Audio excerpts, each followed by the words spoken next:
बहुत समय पहले की बात है। हिमालय पर्वत की पुत्री पार्वती बचपन से ही भगवान शिव को अपने पति के रूप में पाना चाहती थी। उन्होंने निश्चय कर लिया था कि चाहे कुछ भी हो, वे शिव जी को ही अपना पति बनाएंगी। लेकिन उनके पिता हिमवान चाहते थे कि वे भगवान विष्णु से विवाह करें। बाल्यकाल से ही पार्वती माता ने कठोर तपस्या शुरू कर दी।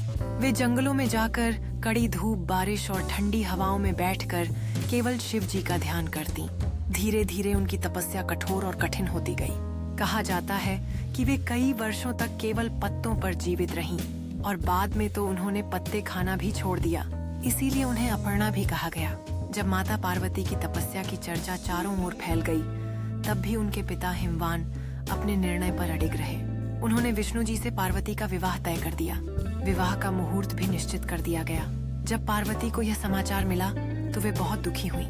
उन्हें लगा कि उनका जीवन व्यर्थ हो जाएगा यदि वे शिव जी को पति न बना पाएं। तभी उनकी एक प्रिय सहेली ने उनकी व्यथा सुनी और उन्हें एक उपाय बताया। उसने कहा, यदि तुम इस विवाह से बचना चाहती हो तो तुम्हें अपने घर से भागकर जंगल में जाकर कठोर तप करना होगा और शिव जी को प्रसन्न करना होगा।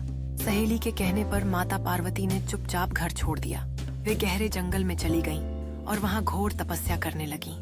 उन्होंने केवल रेत से शिवलिंग बनाकर निरंतर उपवास और ध्यान किया। भगवान शिव का प्रकट होना। शिव जी ने पार्वती जी का हाथ पकड़कर उन्हें पत्नी के रूप में स्वीकार कर लिया।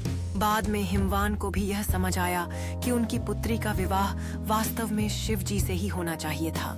इस प्रकार माता पार्वती का अपने प्रिय वर शिव से विवाह संपन्न हुआ। जिस दिन पार्वती जी ने घर त्याग कर अपनी सहेली के साथ वन में जाकर घोर तपस्या की थी, उसी दिन को हरितालिका तीज कहा जाता है। इस दिन महिलाएं निर्जला उपवास रखती हैं। वे माता पार्वती और भगवान शिव की पूजा करती हैं। मान्यता है कि इस व्रत से पति का सौभाग्य, लंबी आयु और दाम्पत्य जीवन में सुख शांति प्राप्त होती है। अविवाहित कन्याएं भी यह व्रत करती हैं ताकि उन्हें मनचाहा वर प्राप्त हो।